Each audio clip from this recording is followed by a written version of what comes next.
Hello बच्चों, स्वागत है आप सभी का कुमार क्लासेस की एक और लेटेस्ट वीडियो में। आज हम आपके लिए लेकर के आए हैं केमिस्ट्री का लेक्चर नंबर 11। ऑलरेडी 10 लेक्चर्स डाले जा चुके हैं, आप प्लेलिस्ट जाके चेक कर सकते हैं और उसका लिंक डिस्क्रिप्शन में भी गिवन है। आज हमारा जो टॉपिक है वो है कॉलॉइडों का रक्षण। कॉलॉइडों का रक्षण, आखिर किस तरीके से हम कॉलॉइड बना चुके हैं, कॉलॉइडों को बिगाड़ना भी सीख चुके हैं। अब हमारा फोकस है कि कॉलॉइडों का रक्षा किस तरीके से होती है, कॉलॉइडों का रक्षण क्या है। ठीक है, तो सबसे पहले है हमें पता क्या है, आपको शायद ना पता हो तो ये बात इंपॉर्टेंट है कि जो हमारे द्रव स्नेही कॉलॉइड होते हैं, द्रव स्नेही कॉलॉइड, मैंने बताया था कॉलॉइड दो तरीके के होते हैं, द्रव स्नेही और द्रवरोधी। हम द्रव स्नेही तो बहुत अच्छे होते हैं, उनमें कॉलॉइड मतलब जो परिक्षेपण माध्यम, परिक्षेपण प्रावस्था में बहुत ज़्यादा प्यार मोहब्बत होती है, जिसके कारण वो अच्छे से बना लेते हैं कॉलॉइड। जबकि जो ये होते हैं जो द्रवरोधी कॉलॉइड होते हैं वो आसानी से नहीं बनाते, उनकी बहुत सारी विधियां हैं जो हम पढ़ चुके हैं। ठीक है, तो द्रव स्नेही कॉलॉइड द्रवरोधी कॉलॉइड से अधिक स्थायी होते हैं। द्रव स्नेही जो है वो अधिक स्थायी होते हैं, सबको पता है। तो ज़्यादा प्यार मोहब्बत होती है तो शादी ज़्यादा टाइम तक टिकती है, जबकि यदि प्यार मोहब्बत नहीं होती तो शादी बहुत जल्दी टूट जाती है। तो वही बात है, यहाँ पे एक एग्जांपल मान सकते हैं हम उसे। द्रव स्नेही जो कॉलॉइड हैं वो द्रवरोधी कॉलॉइडों से ज़्यादा टाइम तक टिकते हैं। ठीक है, द्रवरोधी कॉलॉइडों में, जो द्रवरोधी कॉलॉइड होते हैं में द्रव स्नेही आएगा,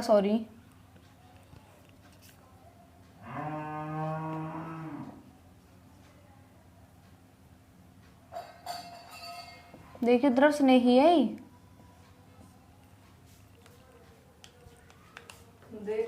ठीक है, हाँ तो बच्चों, जो द्रव स्नेही कॉलॉइड होते हैं, हमारे द्रव स्नेही कॉलॉइडों में द्रवरोधी कॉलॉइडों के रक्षण का एक अद्वितीय गुण होता है। यानी कि जो द्रवरोधी होते हैं हमारे, द्रवरोधी का रक्षा कवच, एक तरीके से ये आप ऐसे याद रख सकते हैं, इसका एक रक्षा कवच है कौन? द्रव स्नेही कॉलॉइड। ठीक है, जब द्रवरोधी कॉलॉइड को द्रव स्नेही कॉलॉइड के अंदर मिलाया जाता है तो ये क्या करते हैं, द्रवरोधी के चारों तरफ एक परत बना लेते हैं एवं विद्युत अपघट्य से रक्षा करते हैं। देखो जैसे कि हमने क्या किया, इसके अंदर विद्युत अपघट्य मिलाया गया, इसके अंदर पहले से आप देख सकते हैं यहाँ पे विलीन मौजूद है।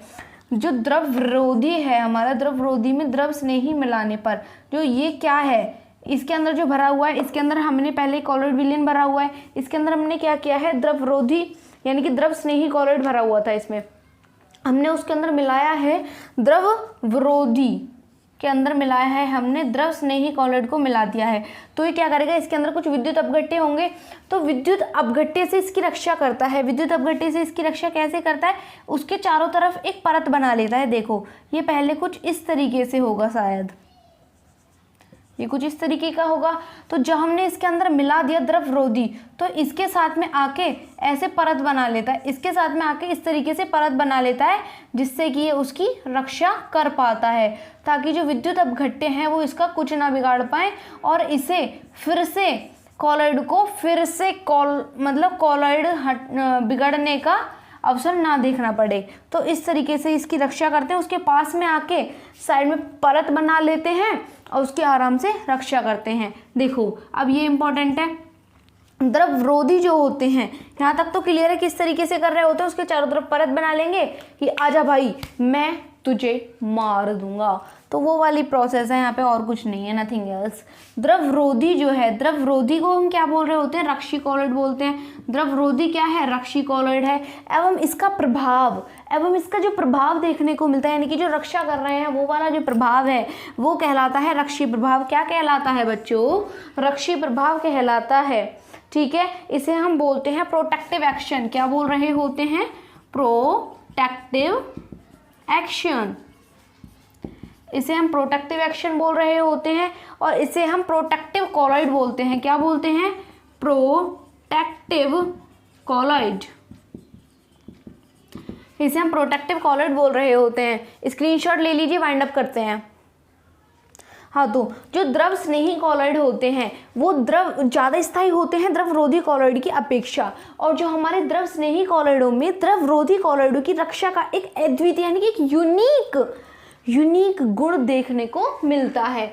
जब द्रवरोधी कॉलॉइड को द्रव स्नेही कॉलॉइड के अंदर मिलाया जाता है तो ये द्रवरोधी के चारों तरफ एक परत बना लेते हैं एवं विद्युत अपघट्य से इसकी रक्षा करते हैं।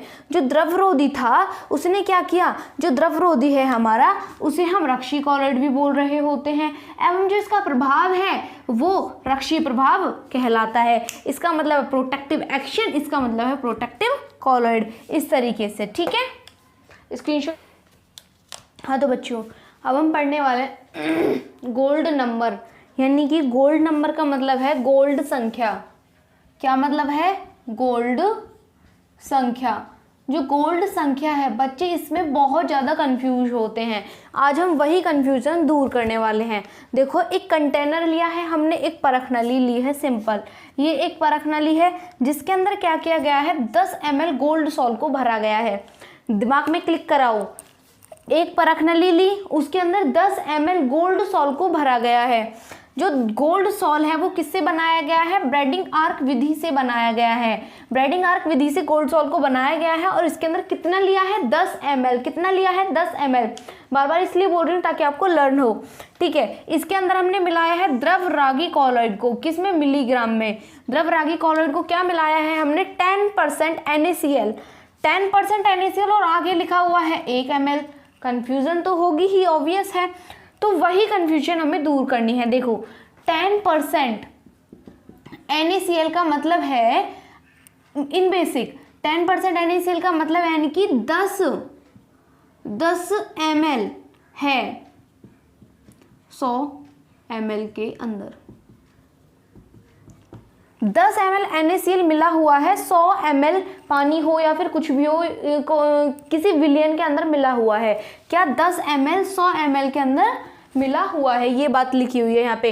और वो हमने क्या लिया है, यानी कि इसकी कंसिस्टेंसी ये लिखी हुई है। क्या लिखी हुई है, इसकी सांद्रता कितनी है वो लिखी हुई है, और हमने इसे 1 ml लिया है। इस टाइप का एक विलियन है, ठीक है, इस टाइप का एक विलियन है कि जिसको 10 ml है NaCl, यानी कि 10 ml उपस्थित है 100 ml के अंदर, तो ये कुछ विलियन बन जाएगा। तो उसमें से हमने 1 ml लिया है, वो हमने इसके अंदर मिलाया है ताकि इसकी क्या हो सके, रक्षा हो सके। रक्षा किस तरीके से हो सके, ताकि वे पास पास ना आ जाए। यदि वो पास पास आ जाएंगे तो हमारी जो सारी की सारी मेहनत है वो व्यर्थ चली जाएगी और हम विफल हो जाएंगे। सिंपल, तो वही चीज़ है यहाँ पे। यही क्या कहलाता है हमारा, यही रक्षी, यही हमारा गोल्ड संख्या कहलाता है। अब हम एक बार स्टडी कर लेते हैं। रक्षी कॉलॉइड की मिलीग्राम में वह मात्रा, यानी कि जो हमने मिलाया है ना यहाँ पे रक्षी कॉलॉइड, हमने मिलाया है यहाँ पे NaCl को, ठीक है, वह मात्रा जिसे 10 ml मानक गोल्ड कॉलॉइड विलियन में जो 10 ml मान रहा है, ये जो 10 ml मान रहा है, ये मान रहा है इसे मानक गोल्ड कॉलॉइड है, ठीक है। कॉलॉइड विलियन में मिलाने पर यह 10% 1 ml NaCl विलियन द्वारा स्कंदन को रोक सके, यानी कि उसका स्कंदन रोक सके। मैंने बताया था ना कि वो पास पास आ जाएंगे कण, और जो हमारी सफलता की तरफ हम चल रहे थे विफल होके वापस ये कण इस तरीके से हमें देखने को मिल जाएंगी, यदि हम ऐसा ना करेंगे, ठीक है। नहीं करेंगे तो हमने मिला दिया है। इसके अंदर क्या मिलाया है हमने, 10% NaCl में से 1 ml NaCl। आ गया समझ, यही है गोल्ड संख्या। अब देखो, ये इंपॉर्टेंट है कि जो गोल्ड संख्या है वो डिपेंड करती है किस पर, 1/, रक्षण क्षमता। रक्षण क्षमता किस पर डिपेंड कर रही होती है हमारी,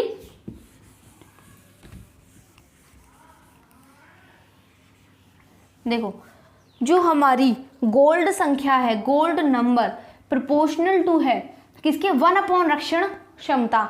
1/, रक्षण क्षमता के प्रोपोर्शनल है, जबकि ये व्युत्क्रमानुपाती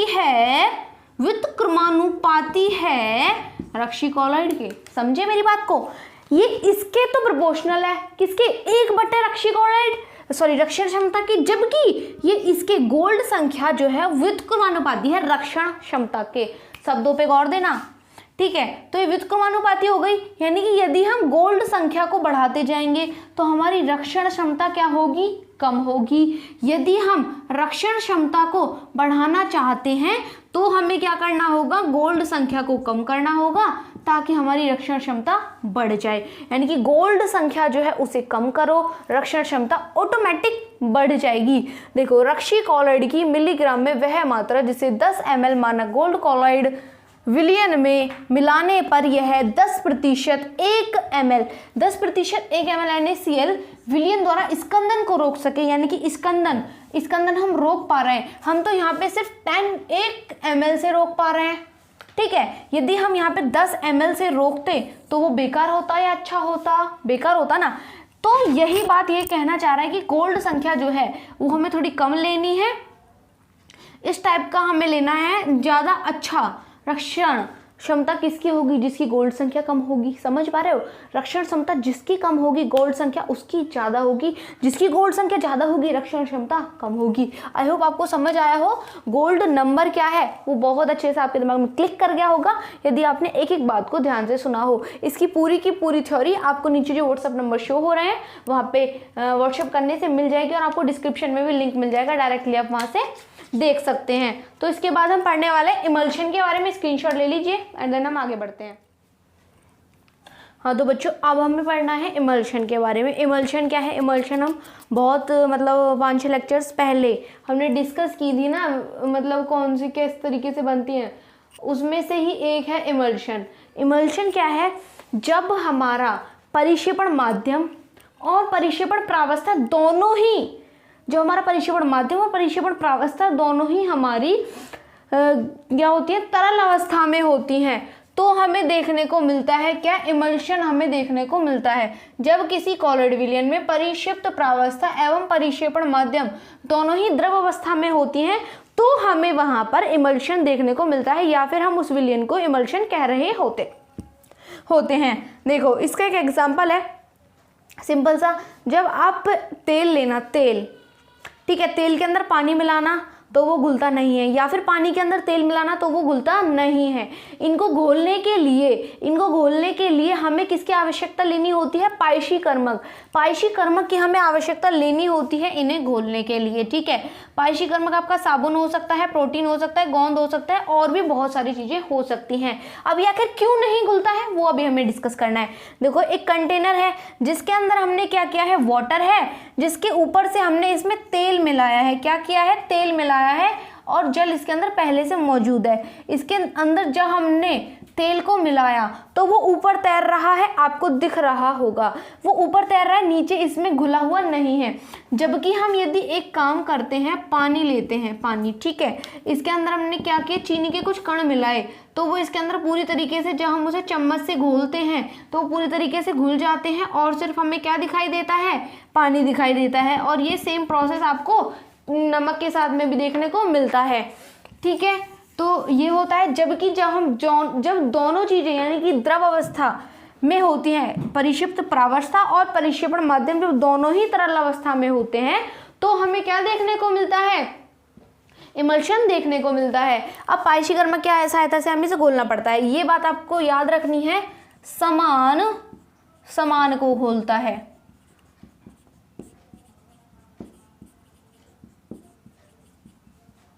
ये मूल मंत्र है, समान को घोलता है, समान को घोलता है। यदि समान नहीं है तो वो बहुत ही मुश्किल से घोले जाएंगे। ठीक है, यहाँ पे हमने तेल को मिलाया तो तेल तो था हमारा अध्रुवीय, जबकि जो जल है, जल हमारा ध्रुवीय होता है, जिसके कारण तेल जल में नहीं घुलता। क्यों नहीं घुलता, ये बात आप नोट डाउन कर सकते हैं, क्योंकि जो तेल है हमारा वो अध्रुवीय है, जबकि जो जल है हमारा वो ध्रुवीय है, जिसके कारण वो आपस में नहीं घुलते। सिंपल। अब देखो, जो हमारा इमल्शन है वो 2 टाइप्स के होते हैं। इमल्शन 2 प्रकार के होते हैं, एक होता है तेल का जल में और एक होता है जल का तेल में।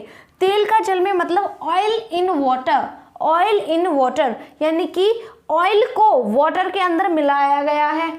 जबकि जो जल का तेल में होता है उसके अंदर हमने तेल के अंदर जल को मिलाया है। सिंपल।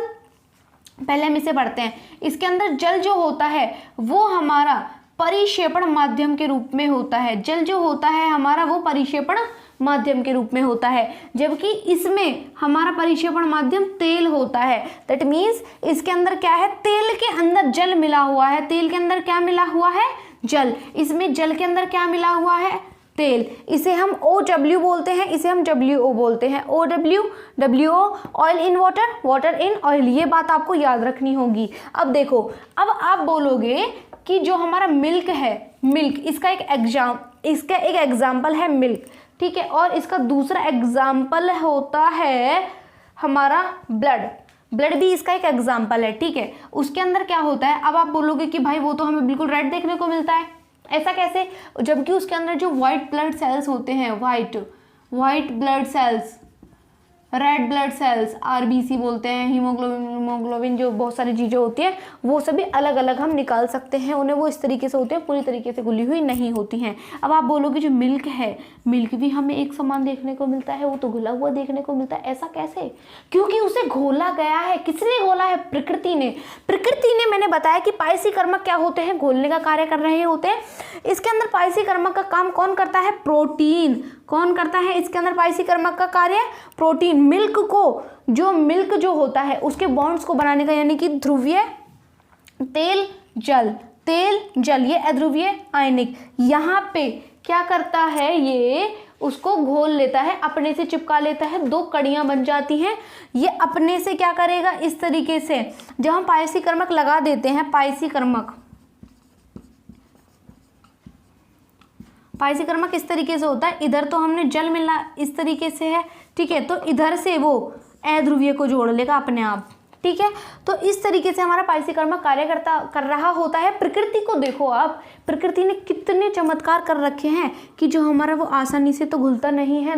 जो दूध है हमारा, उसके अंदर प्रोटीन, कैल्शियम, विटामिन, मिनरल्स, बहुत सारी चीज़ें हमें देखने को मिलती हैं। तो उसको घोलने के लिए हमारा कौन काम कर रहा होता है, प्रोटीन, ठीक है। जो जल है, जब हम जल का तेल के अंदर मिला रहे होते हैं, और एक बात और है, जब हम जल का तेल में देखते हैं तो क्या होता है, तेल परिक्षेपण माध्यम, इसमें पायसीकर्मक की तरह कौन कार्य कर रहा होता है, साबुन। कौन कार्य कर रहा होता है, साबुन। या फिर कौन कार्य कर रहा होता है, कागज। इसका एक एग्जाम्पल क्या है, क्रीम।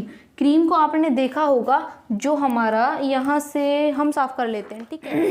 हाँ, तो हम क्या पढ़ रहे थे कि जो साबुन है, साबुन काम करता है इसके अंदर मिलाने का। इसके अंदर कौन काम करता है, प्रोटीन। अभी मैं बताऊंगी किस तरीके से करता है। आप देखो, पहले जो क्रीम है, क्रीम, जब ये दूध होता है हमारा, दूध, ठीक है, दूध के ऊपर आपने देखा होगा जो क्रीम है, जब हम उसे दूध को फ्रिज में रख देते हैं, या फिर जब वो गर्म होता है, गर्म होके वो गैस पे रखा रहता है थोड़ी देर तक भगोना, तो वो ठंडा हो जाता है। ठंडे होके उसके ऊपर एक लेयर जम जाती है, जिसे हम क्रीम बोलते हैं। क्या बोलते हैं, क्रीम बोलते हैं। वो उसके अंदर नहीं घुलती, आपने देखा होगा, वो ऊपर तैर रही है, यानी कि उसके अंदर घुली नहीं है। तो वही जो है, वही है जल का तेल में, यानी कि तेल की तरह कौन कार्य कर रहा है, हमारा मिल्क। और जल की तरह कौन कार्य कर रहा है, हमारा, ये सिर्फ नाम है, नोटेशंस हैं इनके बच्चों। जो क्रीम है, क्रीम कार्य कर रहा है जल की तरह। ये एक एग्जाम्पल, आप इसे याद कर सकते हैं। अब देखो, जो हमारे जो मार्केट में जो पैकेट वाले दूध होते हैं, पैकेट वाले दूध जो होते हैं, उनके अंदर पायसीकर्मक को जोड़ने के लिए पता है किसका काम किया जाता है, साबुन। जो साबुन है हमारा, साबुन यानी कि डिटर्जेंट और सोप, साबुन आते हैं ना हमारे, साबुन और सरफ, या फिर कुछ और चीज़ें करते होंगे। आपने देखा होगा, बहुत 2-3 साल पहले कुछ वीडियोस वायरल हुई थी, उनमें हमें देखने को मिल रहा था कि डिटर्जेंट या फिर सोप को मिला करके वो क्या कर रहे थे, मिल्क बना रहे थे। मिल्क कैसे बना रहे थे, उन्होंने मतलब तेल और जल को किस तरीके से जोड़ दिया, डिटर्जेंट के तरीके से जोड़ दिया, डिटर्जेंट से जोड़ दिया, और वो पायसीकर्मक की तरह वहाँ पे कार्य करने लगा। तो इस तरीके से हमारा ये सारा प्रोसेस खत्म होता है। और इसका एक एग्जाम्पल हमें देखने को मिलता है, हम देख चुके हैं, परिक्षेपण माध्यम जल की तरह कार्य करता है, तेल इसमें परिक्षेपण माध्यम की तरह कार्य करता है। इनको जोड़ने के लिए किसका यूज किया जाता है, पायसीकर्मक का। प्रोटीन, गोंद हो सकता है, प्राकृतिक एवं संश्लेषित साबुन, जो प्रकृति से हमें प्राप्त हो, ऐसे साबुन। जबकि इसमें कागज, साबुन, क्रीम इसका एक एग्जाम्पल है, इसका एग्जाम्पल एक मिल्क था, और इसका एक एग्जाम्पल ब्लड भी हो सकता है। पाइसीकर्मक लंबी श्रृंखला के एल्कोहल, लंबी श्रृंखला के एल्कोहल से बनाए जाते हैं सिंथेसिस मिल्क, सिंथेसिस मिल्क। ये सारी चीज़ें आपको समझ आ गई होंगी। अब हम देखने वाले हैं कि आखिर हम इमल्शंस को किस तरीके से दूर कर सकते हैं। तो स्क्रीनशॉट ले लीजिए। डी इमल्सिफिकेशन, इमल्सिफिकेशन, डीइमल्सिफिकेशन क्या होता है? विपायशन। विपायशन क्या है? विपायशन के बारे में हम देखना है। विपायशन होता है इमल्शन के अवयवों को अलग अलग करने की विधि विपायशन कहलाती है। यानी कि हम इमल्शन बनाना तो सीख चुके हैं, अब हमें देखना है कि आखिर हम इन्हें अलग अलग किस तरीके से कर सकते हैं। इन्हें हम किस तरीके से अलग अलग कर सकते हैं, उनको अलग करने की कुछ विधियां होती हैं, विधियां हम यहाँ पे 4 विधियां देखने वाले हैं। फर्स्ट है हमारा गर्म करके, सेकंड है हम गर्म ठंडा करके कर सकते हैं, थर्ड है हमारा अपकेंद्रण, और फोर्थ है हमारा अम्ल मिलाकर। सारे के सारे एग्जाम्पल हम घर से रिलेट कर सकते हैं। गर्म करके जो हम दूध को बॉईल करते हैं तो क्या होता है, कुछ उफान आता है। उफान किसके कारण आता है? क्योंकि उसके ऊपर क्या होता है, एक फैट की लेयर जमी होती है, जिसको क्या करता है, जो दूध है उसके कण जब दूर दूर होंगे, किसके, वो द्रव अवस्था में था वो गैस अवस्था में बदलने की कोशिश करेगा, उसके कण जब दूर दूर होंगे तो वो ऊपर की तरफ धक्का लगाएंगे। जब वो धक्का लगाते हैं तो वहाँ पे एक लेयर बनी हुई है किसकी, फैट की, जिसके कारण वहाँ पे उफान हमें देखने को मिलता है, जबकि वाटर में हमें उफान देखने को नहीं मिलता। ठीक है, तो यही कारण है किसके कारण नहीं देखने को मिलता। जब हम उसे गर्म करते हैं, दूध को जब हम बॉईल करते हैं तो उसके ऊपर एक लेयर सी जमी होती है। लेयर जो थी वो पहले क्या थी, उस दूध के अंदर मिली हुई थी, वो लेयर इस तरीके से। जब हमने उसे बॉईल किया तो वो ऊपर जम के आ गई। तो ये क्या हुआ, जो हमारा इसके अंदर हमें क्या देखने को मिला कि वो दोनों चीज़ें अलग हो गई। क्या हो गई? वो दोनों चीज़ें अलग हो गई। कौन कौन? तेल और जल, सिंपल। और हम ठंडा करके भी, जब हमारा दूध गर्म होता है, ठीक है, उसे हमने थोड़ा क्या किया, कूल किया, ठंडा किया, या फिर हमने उसे क्या कर दिया, फ्रिज में रख दिया। जब हम उसे फ्रिज में रख रहे होते हैं तो भी हमें, जब हम उसे बाहर निकालते हैं तो उसके ऊपर एक लेयर सी जमी हुई मिलती है, वो दोनों चीज़ें अलग हो गई। थर्ड है हमारा अपकेंद्रण। अपकेंद्रण क्या होता है? अपकेंद्रण होता है जब हम दूध नहीं, इसमें हम लेते हैं दही।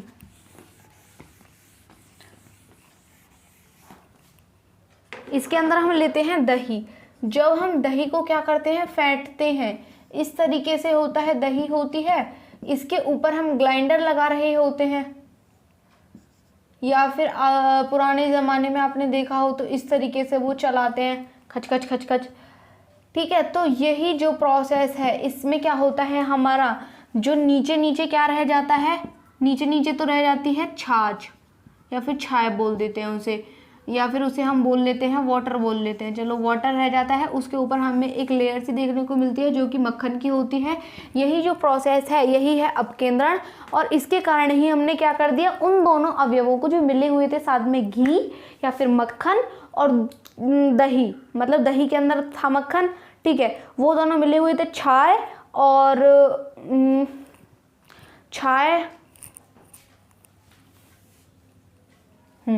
हमारे जो छाय है, छाय के अंदर क्या मिला हुआ था, मक्खन मिला हुआ था। ठीक है, तो वो हमने क्या कर दिया, अलग कर दिया। फोर्थ है हमारा अम्ल मिलाकर। हम क्या करते हैं, जब दूध को हम बॉईल कर रहे होते हैं, ठीक है, जब हम दूध को बॉईल कर रहे होते हैं तो हमें क्या देखने को मिलता है, जब हम दूध को बॉईल करते हैं तो हमें देखने को मिलता है, यदि हमने उसके अंदर क्या किया, नींबू के कुछ बूंदे डाल दी, तो क्या होता है, हमारा दूध फट जाता है और हमें क्या देखने को मिलता है, कुछ लेयर सी देखने को मिलती है और कुछ पानी देखने को मिलता है। तो वही है, यानी कि उसने उसके अंदर जो विलियन, मतलब जो कण मिले हुए थे पास में, उन्हें उसने दूर कर दिया और उन्हें अलग अलग कर दिया। इसका एक एग्जाम्पल है, जैसे कि C17H35COONA के साथ में जो हमने HCl क्या है, एक अम्ल है। अम्ल भी कौन सा, हाइड्रोक्लोरिक एसिड। इसके अंदर ये साबुन है, इसके अंदर जब हमने अम्ल को मिलाया तो हमें C17H35COOH देखने को मिला। जो Na था हमारा, Na ने HCl के साथ में रिएक्शन की तो Na तो Cl के साथ में रिएक्ट हो गया, Na तो Cl के साथ में रिएक्ट हो गया, जबकि जो H है वो इसके साथ में जुड़ गया और हमें C17H35 COOH प्लस NaCl देखने को मिला। हमारा जो अम्ल है, अम्ल के अंदर क्या होता है, अवयव इसलिए अलग अलग हो जाते हैं क्योंकि पायशीकर्मक अम्ल से अभिक्रिया कर लेता है। क्यों अलग अलग हो गए, क्योंकि जो पायशीकर्मक था, जो हमारा HCl था, उसने किसके साथ में रिएक्ट कर लिया, इसके साथ में। अवयव इसलिए अलग अलग हो जाते हैं क्योंकि पायशीकर्मक अम्ल के साथ में, यानी कि ये हमारा पायशीकर्मक था, इसने इसके अम्ल के साथ में रिएक्ट कर लिया, जिसके कारण ये हमें अलग अलग देखने को मिलते हैं। जिसके कारण क्या होता है, अलग अलग। जो हमारा C17H35 COONA जो है, जब हमने इसको HCl के साथ में रिएक्ट कराया तो जो हमारा Na है, Na ने Cl के साथ में बॉन्ड बना लिया, ये बन गया C17H35 COOH प्लस NaCl। ये हमें अलग अलग देखने को क्यों मिला बच्चों, ये हमें इसलिए अलग अलग देखने को मिला क्योंकि जो हमारा अवयव इसलिए अलग अलग हो जाते हैं क्योंकि जो पायशीकर्मक है, यानी कि ये हमारा पायशीकर्मक की तरह कार्य कर रहा है। किसकी तरह कार्य कर रहा है, पायशीकर्मक की तरह। पायशीकर्मक ने अम्ल के साथ में रिएक्ट कर लिया, पहले तो इसने क्या किया था, उनको जोड़ने का काम कर रहा था, जबकि ये उसको छोड़ के अम्ल के साथ में जुड़ रहा है, तो वो तो अलग हो जाएगा, रूठ जाएगा और ये अलग देखने को मिलेगा और ये अलग देखने को मिल जाएगा। वही यहाँ पे लिखा हुआ है। आई होप आपको बहुत अच्छे से समझ आया हो इमल्शन, विपाशन, उसके गुणधर्म वगैरह सारी चीज़ें। अब जो इमल्शन है, इमल्शन के गुणधर्म, एक दो पॉइंट रह जाते हैं हमारा। इमल्शन के गुणधर्म,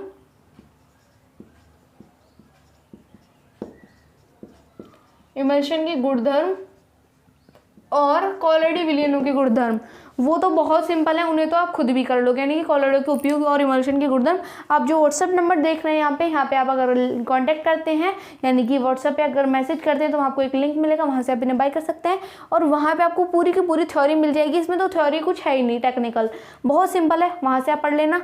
आपके ये चैप्टर पूरा हो चुका है। इसके बाद हम नेक्स्ट लेक्चर से चैप्टर नंबर 1 स्टार्ट कर रहे होंगे। यदि आपको कोई और सा चैप्टर स्टार्ट कराना है तो आप नीचे जो व्हाट्सएप नंबर है या फिर कमेंट कर सकते हैं, वहाँ पे आपको मिल जाएगा। यदि सारे कॉन्सेप्ट क्लियर हैं तो लाइक करें, कॉन्सेप्ट क्लियर नहीं है तो आप अनलाइक कर सकते हैं। Please subscribe the channel and press the bell icon for a notification. Thank you so much.